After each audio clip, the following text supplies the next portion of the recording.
1. I ride the metro to work every day. It's about a 2-hour commute both ways, and despite having taken the same route for 4 years, this is the first time anything like this has happened to me. It started off innocently enough. I was riding home, listening to my podcast and generally being exhausted, and a man got on at one stop. He was wearing a safety vest and work boots. This wasn't weird in and of itself. Construction workers often hop on, and you see a lot of them, especially since our metro is always under construction during summer.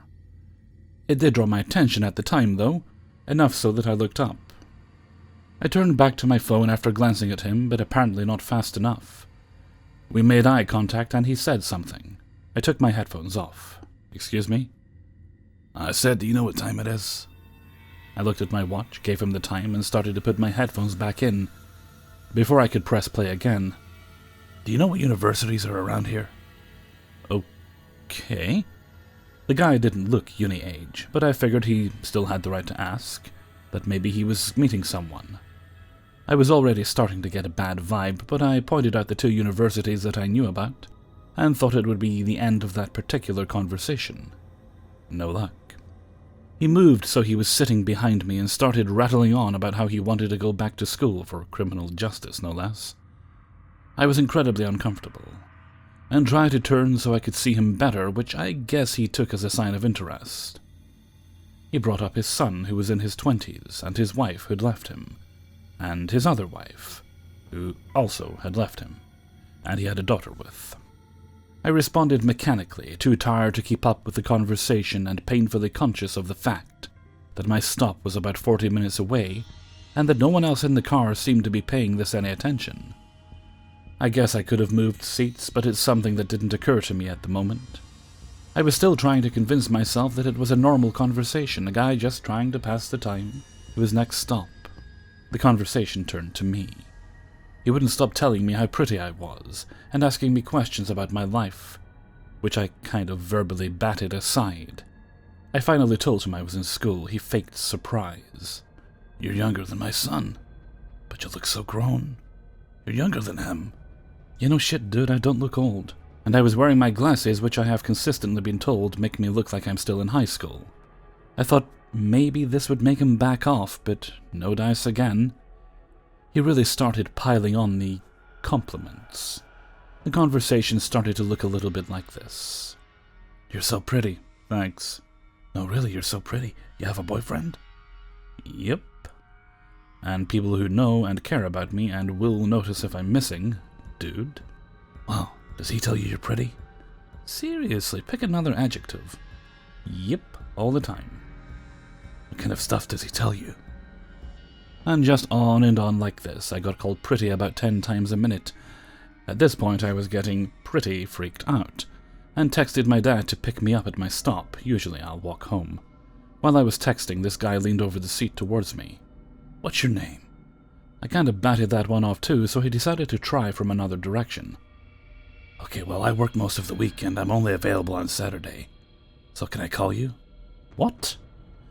I told him I didn't give out my number, and he got insistent. Only a few stops left to my stop, though, so I figured if I kinda shut down, he might leave me alone. I gave him a hard no, and then stopped responding. He sat in silence behind me for a while. I popped an earphone back in. I thought that maybe it was over. You know, I can tell you're pretty without your glasses. God damn it. If you've been following the story, you can probably guess a pattern by now. Next couple minutes, compliments that were very thinly disguised attempts to get me to take my glasses off. Literally all I was saying at this point was yes and thank you, and glancing at the stop counter. Suddenly he got up. At first I thought he was going to sit next to me and prepare to finally get up and move. Too little too late, I know. But he said, "This is my stop," and stuck out his hand. I was so relieved he was leaving that I took it. Biggest mistake of my week. Before I could react, he took my hand and rubbed it all over his face. I'm talking all over. Eyes, cheeks, lips, I got a guided tour. I went numb, and I'm pretty sure my face just kind of crumpled in disgust. He let go, and I was still sitting there, just looking at my hand like nothing. I cannot describe how disgusting it was. I could feel his face all the way home. He said, "It was nice to meet you," and left, cheerful as anything. I spent the first 10 minutes at my house running my hand under hot water. Ugh, metro guy, let's not meet. 2.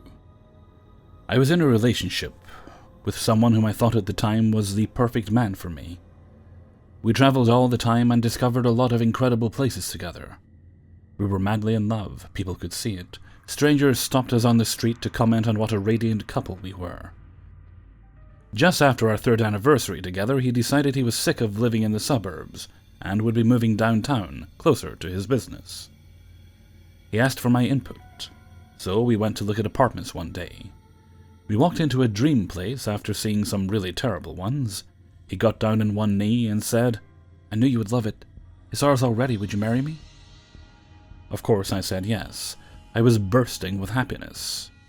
We moved in straight away, the most blissful 6 months of my life. We planned a awesome wedding. It was a dream. I had just been laid off my job, so I had plenty of time to be a homemaker, and he appreciated it. He thanked me every morning for his breakfast and clean clothes. He fantasized about our future children and all the great things we'd do together. Then one night he came home from work a different person. He refused to even touch me or look me in the eye. Out of nowhere he said, "This is not what I want for myself. Give me the ring back and leave, please." It made no sense. But he wouldn't talk to me. He let me grab a coat, handbag, and money from my drawer, and told me a cab would be ready downstairs. He literally pushed me out the door as I cried and begged for an explanation. I had nowhere to go, but he didn't care. I ended up at my mother's house screaming hysterically. My whole world had collapsed. He refused all my calls. All my possessions were in that apartment, and he didn't give a shit. I had to borrow clothes from my sister, take hand-me-downs from friends. Never recovered any of it. The wedding cancellation fell on me too. It didn't take long to find out he had been seeing someone else and she became pregnant. They married 3 weeks after he kicked me out. I fell into a deep depression and lost the will to live. I was skeletally thin, and my mother made me go inpatient and work on moving on. It took about 6 months before I actually started leaving the house and interacting with people again. Then it happened. He started incessantly calling and texting me, non-stop. Upwards of 60 texts a day. "Can we talk? Can we meet? I need to see you. I miss you so much." I knew I didn't have the mental strength to face him, so I just ignored it. A barrage of emails followed. He had made a mistake and wanted to get back together, pick up where we left. What? He was married with a baby on the way. He didn't just get drunk and kiss a stranger. But that was his whole attitude. I didn't reply. He started sending pricey gifts to my mother's house. I asked her to decline them all. Say she didn't know where I was. His emails became deranged rants. This woman had scammed him, forced him, threatened him. He never meant to cheat on me, let alone leave me. He didn't even know how he had ended up marrying her. He actually hated her. I honestly wondered if he was hooked on hard drugs. Then my friends started complaining. My ex, his employees, his brother and/or cousin, had started contacting them to try and set up a surprise meeting with me to fix things. It was unnerving. His friends turned up at my sister's workplace. His cousin followed my mother in a mall. My best friend was being followed constantly. He somehow found out where I was receiving therapy and turned up a few times, demanding information on my treatment and appointments. Police had to be called. I started to fear for my safety and became extremely paranoid. He left me a voicemail detailing how his wife was in labor, but as soon as she was done, he was filing for divorce. Could we please meet that night? He appealed to a lot of our happy memories, and then with no remorse said, "The kid can have my name, but I want nothing to do with him ever. I just want you. And our days road tripping, I miss everything about you all the time." It felt so callous and manipulative. I replied in a text, "Stop looking for me, stop calling, just stop. Now go tend to your wife and love your firstborn." This somehow made things worse. Almost everywhere I went, a black van would be waiting for me. I recognized his employee. He looked sadly at me and gestured an "I'm sorry." His instructions were to follow me until he found my new boyfriend, and to convince me to go back. His wife and baby had been kicked out of the apartment, and he was waiting for me. He wouldn't give up on us. What? This man was everywhere I went. My mental health declined rapidly. Finally, I decided to get away on a long vacation to save my sanity. I shut down all my social media and took a cab to the airport at midnight. Not 6 hours after landing in Vancouver, I had a string of emails from him demanding to know where I was. He had also flown to Vancouver and would not quit until we met and got back together. I could not believe it. Hoping he wouldn't figure out the rest of my itinerary, I told him I was willing to meet up at Stanley Park and arranged a time, which was the time my next flight left for New Zealand. Things turned for me since then, and I ended up moving here. I'd be lying if I said I didn't do it to get away from him and that shit show he was putting me through. It's been 10 years, and only recently did he tone it down. He stalked me on Twitter for a while, tracked my government job email, came to Auckland twice in hopes of bumping into me, and occasionally still sends me messages regretting the fact that we won't be together forever, that my daughter is not his child, and assuring me that I'll always be the love of his life. All right, dear, but let's not meet. 3. So I've been working at Wendy's, a popular fast food chain in the US, for a few months now. And while I have had the occasional offhand comment, i.e., "Wow, you're so beautiful, do you have a boyfriend? He must be a lucky guy. When are you off? I'd love to take you out," I have never had something like this happen before. So there I was, an hour before my shift was over. I work as a cashier, and the majority of people who come in are old people and construction workers. I have my back turned to the dining room, and I'm putting liners on trays when I hear I turn around and apologize, and tell them I'm ready to take their order whenever they are ready. The customer is a heavier-set man in his 50s or 60s, whose shirt appears to be covered in either grease stains or sweat. I also noticed the smell of cigarettes was strongly wafting off him, but that kind of thing never really bothered me. Then the conversation goes like this. "Hello, how's your day going?" "It's going well. Ready to be finished with the workday." "Oh, what time are you off?" I'm a bit uncomfortable with answering that. Can I get you something? "It's just an innocent question. I'm not a creep. Although you are very naturally beautiful, I'm sure you get a lot of weirdos in here. It's refreshing to see a girl your age not wearing any makeup. Are you Spanish? I can tell because of your name." I have a very common Spanish last name, and I am, but I look like a white girl with dark hair. "Yes, I'm half Mexican." "On your mom or dad's side?" At this point, my shift manager comes over because she can clearly see I'm uncomfortable, and there's a line of a few people now behind him. When he sees her walk over, he says, "Uh-oh, you're in trouble." She hears this and asks him if everything's okay, and he says, "Sure, just making conversation. Is that against the rules or something?" And she responds, "No, sir, but you're holding up the line and haven't ordered anything." He makes a face like he's annoyed and orders a small iced tea, pays in change, and the whole time he's just staring intensely at me. It makes me so uncomfortable I start to get red in the face. I continue taking orders while he just sits there staring. Eventually I tell my manager he's making me uncomfortable and ask if I can go wash trays in the back, or do drive-through for the rest of my shift. She says no, and reminds me I have to clean the dining room before I leave. I start to walk away and she says, "He's probably just a lonely old man, and it's not against the law to stare." This makes me really anxious and annoyed, but I need this job, so I just grab a rag and start cleaning tables. I try to keep my distance from the man who's sitting in the far right corner, when he says, "Excuse me, little miss, my table isn't clean." Trying to use my best customer service voice, I say, "You're welcome to switch to a clean one, and I'll wipe that one off." He insists he doesn't have to move, and even has the balls to say, "Should I just go get the manager?" If you have ever worked in retail or food service, you know that's the last thing you want to happen, especially if your manager is a grade A bitch. So he lifts up his tray and sneers at me while I wipe it from the opposite side and try to stay as far away as possible. He also asks me to grab him a straw, which is not my job, but I do it anyway. When I come back and set it on his table, he says something that makes my stomach drop. "What's an old man like me have to do to get you to say yes to a date?" I know this isn't just an anxiety thing, but when I start to have a panic attack, I literally can't talk. I get red and hot all over, especially my face, and I shake bad. I could feel it coming, so I just walked away. I went in and told my shift manager that he was being really pushy and I can't go back out there. She told me I can just leave early. I think she could tell I was near tears, plus I had only 20 minutes of my shift, and the person taking over was there early.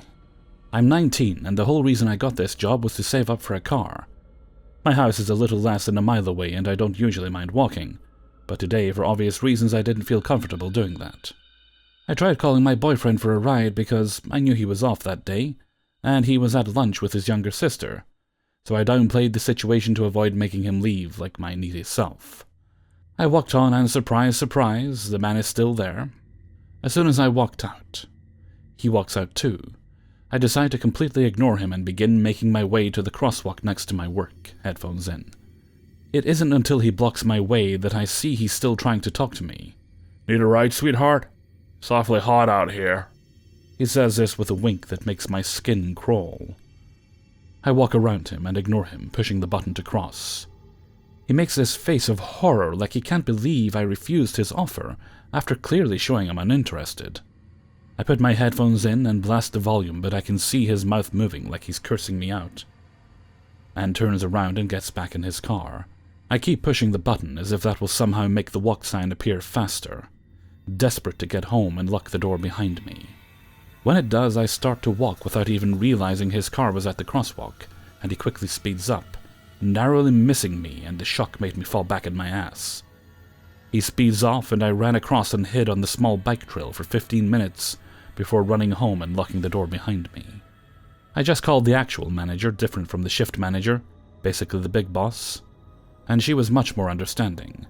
She told me that I'm allowed to have someone take my place if he comes in again, and also let all my coworkers know not to give him any info about my shifts. Hey everybody, Hellfreezer here, and thank you very much for listening to 3 True Scary Stories, episode 406. And thank you very much to everybody who allowed me to use their stories in this video. Okay, attempt number 3 at recording this outro. I had addressed some issues in the previous outros, and things got a bit shouty and grumpy and angry. But I'm always telling you guys to be relaxed and groovy. And that's where we're going to be. Fantastico. Right. Well, you'll get this on Monday, I believe. Is there anything special coming up? Well, I'm trying to put together something different. I think what's going to happen with the glitch videos, because I did mention that a while back. I'm not going to stop doing them, but I'm going to end up basically just doing one a month. So you'll get the same number of stories, you'll just get them all at once in a single video. And I'll clear out the Thursday slot for something that I'll try something else out, hoping to get the views up. I mean, a factor in the dropped views is that people just aren't getting notifications again. I've been seeing a lot more people saying I'm not getting notifications. YouTube has announced recently, they put up a tweet on Twitter saying that they are starting to fix it. So at least they're acknowledging the issue and they're working on it, so hopefully that improves soon. But, yeah, so it might be time to not retire, just simply try them in a different format regarding the glitch stories. I'm aware this is Monday, glitches until Thursday. I'm not going to do it right now. I'm going to give things a bit of a chance just to see if they settle down. If they don't, then that's pretty much where we're heading. So bear in mind, you're not losing anything. You'll just be getting them in bulk once a month. And I have a feeling that a 20-story super long video once a month will probably perform better. In my experience, when it comes to narration, I found that the longer videos are generally preferred by people. It's not like a lot of channels out there. Personally speaking, regardless of the channel I'm watching, give me the longest videos you can. Long. The longer the better. And but specifically with narration videos, they tend to be favoured. A lot of channels don't think, they find that in terms of their own view numbers, if they're too long, then there's a drop-off. But for doing what I do, longer seems to be preferred. So that might help overall. I have a few ideas I'm trying to put together. I won't say the name. I'm always paranoid about saying the names of new series before I actually start them in case somebody pinches them.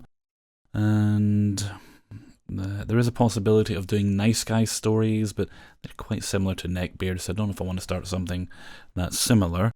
I was looking into lawyer-based stories, but yeah, I got one response back from all the messages I sent. So if I do that, that'll just be an occasional thing. It won't be a regular series.